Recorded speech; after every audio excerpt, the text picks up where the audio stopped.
भाई हरभूषण रावना के साथ बाइबल का परमेश्वर। नमस्कार मित्रों, स्वागत है आपका इस विशेष अध्ययन श्रृंखला में जिसका नाम है बाइबल का परमेश्वर। हम बाइबल के परमेश्वर के गुणों को देख रहे हैं और आज जो गुण हम देखने वाले हैं वह है धार्मिकता। भजन संहिता 11 के 7 में हम पढ़ते हैं, भजन संहिता 11 का 7 में, क्योंकि यहोवा धर्मी है, वह धर्म ही के कामों से प्रसन्न रहता है, धर्मी जन उसका दर्शन पाएंगे। क्योंकि यहोवा धर्मी है, भजनकार परमेश्वर को धर्मी कहता है, उसमें धार्मिकता है। धार्मिकता का संबंध न्याय के साथ में है, व्यवस्था के साथ में है, नियम के साथ में है। जब न्याय की बात आती है और सच्चाई के साथ न्याय किया जाता है तब कहा जाता है कि यह न्यायाधीश धर्मी न्यायाधीश है। ये गलत नहीं कर रहा है, जो बातें उचित हैं उसी हिसाब से न्याय कर रहा है। तो धार्मिकता का तात्पर्य हमेशा न्याय, व्यवस्था और नियम से संबंधित है। इस बात को हम याद रखें। जब हम कहते हैं कि परमेश्वर धर्मी है, तब न्याय के साथ उसका संबंध है। हम बाइबल में बहुत जगह परमेश्वर के इस धर्मी स्वभाव के बारे में पढ़ते हैं। दानियल की पुस्तक उसके 9 अध्याय और उसके 7 पद में मैं आता हूँ। दानियल 9 उसका 7, वहाँ लिखा है, हे प्रभु तू धर्मी है, परंतु हम लोगों को आज के दिन लज्जित होना पड़ता है, अर्थात यरूशलेम में निवास करने वाले सब यहूदियों को, क्या समीप क्या दूर के सब इस्राएली लोगों को, जिन्हें तूने उस विश्वासघात के कारण जो उन्होंने तेरे साथ किया था देश देश में तितर बितर कर दिया है, उन सबों को लज्जित होना पड़ता है। तो यहां दानियल प्रार्थना कर रहा है अपने लोगों के लिए। अभी उसके लोगों की स्थिति क्या है? वे तितर बितर हैं, लज्जित अवस्था में जी रहे हैं। परंतु दानियल क्या कहता है? हे प्रभु तू धर्मी है। क्यों तू धर्मी है? क्योंकि अभी हमारी जो स्थिति है, अभी हमको लज्जित होना पड़ रहा है। ये क्यों है? क्योंकि हमने विश्वासघात किया। अब वो परमेश्वर से दुहाई देता है कि परमेश्वर दया कर, परंतु पहले वो बता देता है तो धर्मी है। मतलब हमारी ये जो स्थिति है, इसके पीछे के कारण हम हैं। हमने विश्वासघात किया और आपने न्याय किया, और वो न्याय सही है। परमेश्वर तो धर्मी है, तेरे न्याय में कोई गड़बड़ी नहीं है, तूने कोई अन्याय नहीं किया है, तो धर्मी है। तो धर्मी का अर्थ यहां स्पष्ट है। परमेश्वर धर्मी है जब हम बोलते हैं, तब सीधा तात्पर्य है कि उसके काम न्याय के हैं। वो गलत को सही और सही को गलत नहीं ठहरा सकता। हम भजन संहिता 19 के 9 में आते हैं। भजन संहिता 19 का 9, और वहां पर भजनकार कहता है, यहोवा का भय पवित्र है, वह अनंत काल तक स्थिर रहता है। यहोवा के नियम सत्य और पूरी रीति से धर्ममय है। न केवल वह पूरी सच्चाई के साथ न्याय करता है, न केवल वह हमेशा सही को सही और गलत को गलत ठहराता है न्यायाधीश के रूप में, परंतु जितने नियम वो देता है जिस पर हमें चलना है, वे भी पूरी रीति से धर्ममय है। कभी भी वह हमें कुछ भी गलत काम करने नहीं बोलेगा, क्योंकि वह धर्मी परमेश्वर है। हमेशा वह हमारे सामने अच्छे कामों को रखेगा जिसे हमें करना है, और अगर हम उन कामों को न करें तो वह हमको कभी भी सही नहीं ठहराएगा, क्योंकि वह धर्मी परमेश्वर है। उसने नियम रख दिया है, यह सही काम है जो तुमको करना है, यह गलत काम है जिससे तुमको दूर रहना है। और दोनों में से किसी भी बात में हम चूकते हैं तो वह धर्मी परमेश्वर हमें निर्दोष नहीं ठहराएगा। कई लोगों को यह परेशानी है। कई लोग सोचते हैं अगर परमेश्वर प्रेमी है तो वह कैसे लोगों को नरक में डाल सकता है? नरक जो अनंत काल का दंड का स्थान है, नरक जहां पर तड़पना है, कैसे एक प्रेमी परमेश्वर किसी को ऐसा तड़पा सकता है?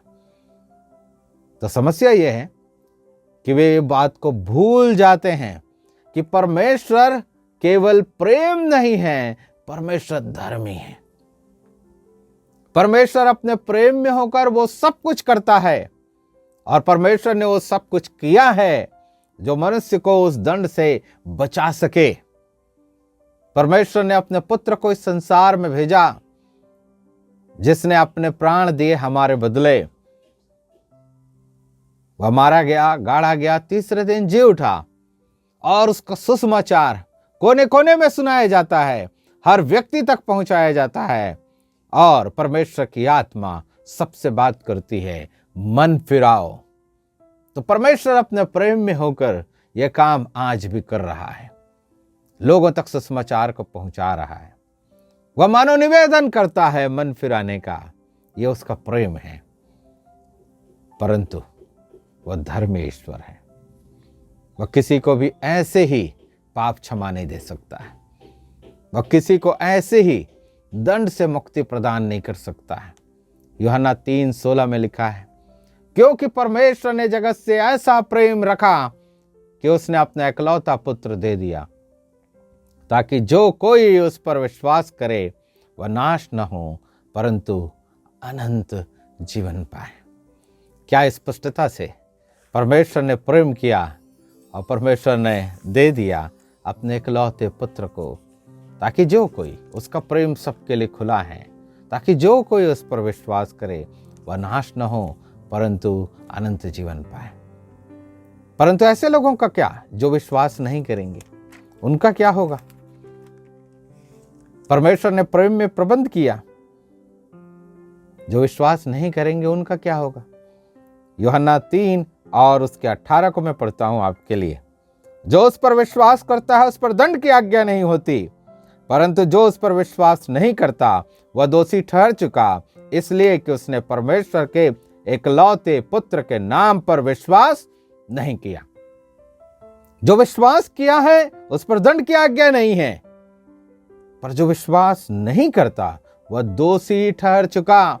न्यायाधीश परमेश्वर उसे निर्दोष नहीं ठहरा सकता, क्योंकि वह धर्म से न्याय करता है। अगर क्षमा चाहिए तो क्षमा मांगना पड़ेगा, और कोई तरीका नहीं है। परमेश्वर ने सब कुछ किया है, परंतु उसका धर्मी स्वभाव उसे रोकता है एक ऐसे व्यक्ति को पाप क्षमा देने के लिए जो पाप की क्षमा मांग नहीं रहा है। स्वर्ग में पापी का प्रवेश नहीं हो सकता है, परंतु ऐसे पापी का जिसने अपने पाप की क्षमा पाई है। इस बात को आप अपने दिमाग में बैठाइए। जो परमेश्वर प्रेमी है वो परमेश्वर धर्मी है, वो कभी गलत को सही और सही को गलत नहीं ठहराएगा। वो कभी भी अपने नियम से विपरीत नहीं जाएगा। वह नियम से बंधा परमेश्वर है, नियम जो उसके अपने हैं, नियम जो पूरी रीति से धर्ममय है। परमेश्वर हमारी सहायता करे कि हम लोग इस बात को समझें और जानें कि हमारा परमेश्वर धर्मी परमेश्वर है। फिर उसके बाद जो गुण हम देखते हैं, परमेश्वर आत्मा है। ये बहुत महत्वपूर्ण गुण है। परमेश्वर आत्मा है। यूहन्ना रचित सुसमाचार उसके 4 अध्याय में हम आते हैं। प्रभु यीशु मसीह सामरी स्त्री से बात कर रहे हैं। यूहन्ना रचित सुसमाचार अध्याय 4, और वहां प्रभु यीशु मसीह 24 पद में कहते हैं, परमेश्वर आत्मा है। परमेश्वर आत्मा है।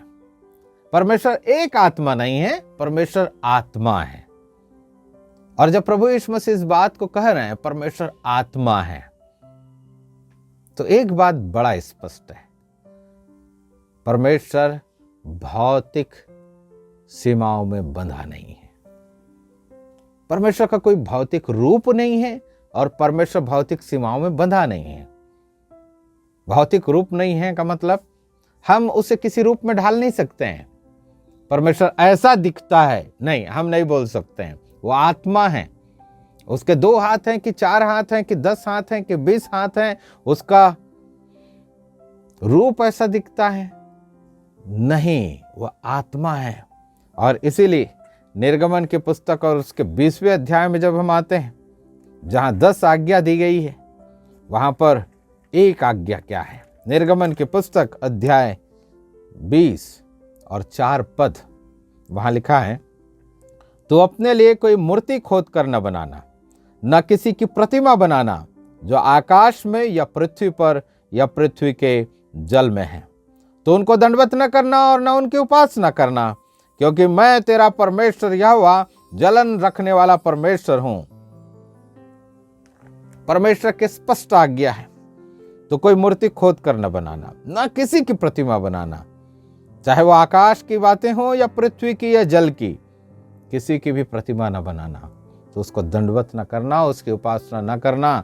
आप ये नहीं कह सकते कि हाँ ऐसा दिखता है बाइबल का परमेश्वर, ऐसा दिखता है यीशु मसीह। नहीं, परमेश्वर आत्मा है, कोई प्रतिमा नहीं, कोई मूर्ति नहीं। वो भौतिक रूप में बंधा हुआ बिल्कुल नहीं है। आप अपनी कल्पना से उसको आकार नहीं दे सकते, बिल्कुल नहीं। और ये सावधानी हमको बरतनी है। ये बहुत बड़ी सावधानी की बात है। हम अपने परमेश्वर को किसी रूप में न ढालें, वो आत्मा है। और जब हम कहते हैं कि वो आत्मा है, तो न केवल वो भौतिक रूप से आजाद है, परंतु वो हर एक भौतिक सीमा से आजाद है। आत्मा होने के कारण उसको सीमाओं में बांधा नहीं जा सकता है। यूहन्ना 4 में वास्तविक रूप से प्रभु यीशु मसीह इसी बात को उस सामरी स्त्री को बता रहे हैं। सामरी स्त्री का सवाल है 4 अध्याय, यूहन्ना रचित सुसमाचार अध्याय 4 और उसके 20 पद में, हमारे बाप दादों ने इसी पहाड़ पर आराधना की और तुम कहते हो कि वह जगह जहां आराधना करनी चाहिए यरूशलेम में है। और फिर प्रभु यीशु मसीह का जवाब आता है, पद 21, यीशु ने उससे कहा, हे नारी, मेरी बात का विश्वास कर कि वह समय आता है कि तुम न तो इस पहाड़ पर पिता की आराधना करोगे, न यरूशलेम में। तुम जिसे नहीं जानते उसकी आराधना करते हो, और हम जिसे जानते हैं उसकी आराधना करते हैं, क्योंकि उद्धार यहूदियों में से है। परंतु वह समय आता है, वरन अब भी है, जिसमें सच्चे भक्त पिता की आराधना आत्मा और सच्चाई से करेंगे, क्योंकि पिता अपने लिए ऐसे ही आराधकों को ढूंढता है। तो स्त्री का सवाल था कि कौन सा स्थान सही स्थान है परमेश्वर की आराधना का, या उसका सीधा सवाल था कौन से स्थान में परमेश्वर है। हमारे उपासना स्थान में परमेश्वर है कि यहूदियों के उपासना स्थान में परमेश्वर है? प्रभु यीशु मसीह बताते हैं, नहीं, परमेश्वर आत्मा है। उसे तुम स्थान विशेष में बांध कर नहीं रख सकते हो। यहां परमेश्वर है ये नहीं बोल सकते हो, सीमाओं में उसको नहीं बांध सकते हो। आत्मा है, वो बंधा हुआ नहीं है। और फिर यीशु मसीह उस बात को ऊंचाई पर ले जाते हैं और कहते हैं, अगर उस परमेश्वर की आराधना करनी है तो आत्मा और सच्चाई से करो। परमेश्वर ने मनुष्य को भी आत्मा दिया है, और उस आत्मा के साथ हम संबंध रख सकते हैं परमेश्वर के साथ। परमेश्वर जो आत्मा है, उसके साथ मैं कहीं पर भी किसी भी समय बैठे हुए जुड़ सकता हूं। उसकी आराधना मैं किसी भी स्थान पर किसी भी समय रहकर कर सकता हूं। ये यीशु मसीह ने बताया। जरूरी है कि आत्मा और सच्चाई से करें। सच्चाई होनी चाहिए मन में, और मेरी आत्मा कनेक्ट होनी चाहिए परमेश्वर के साथ में। परमेश्वर जो आत्मा है, आत्मा की बातों को सुन लेता है। जोर से बोलें आप, जरूरी नहीं है, आवाज निकले जरूरी नहीं है। वो आत्मा है, आपकी आत्मा की बातों को सुन लेता है, भौतिक सीमाओं से परे। बहुत अद्भुत गुण है ये, बहुत ही अद्भुत गुण। अभी भी आप जब मेरी बातों को सुन रहे हैं और अपने पापों का एहसास है, अगर अभी अपने पापों की क्षमा मांगते हैं, वो सुन रहा है। आप अपनी आत्मा में मांगते हैं, वो जो आत्मा है परमेश्वर, वो सुनता है। अद्भुत गुण है। सारी भौतिक सीमाओं से परे, समय, स्थान, पदार्थ, सब सीमाओं से परे है ये परमेश्वर, मुक्त है, स्वतंत्र है। परमेश्वर जो महान है, जो आत्मा है, उस परमेश्वर की हम स्तुति करें और बचाएं अपने आप को किसी भी भौतिक रूप में उसकी आराधना करने से। परमेश्वर का बड़ा नाम महिमा पाए। जय मसीह की। मोक्ष राग यूट्यूब चैनल पर लाइक करें, सब्सक्राइब करें और शेयर करने न भूलें।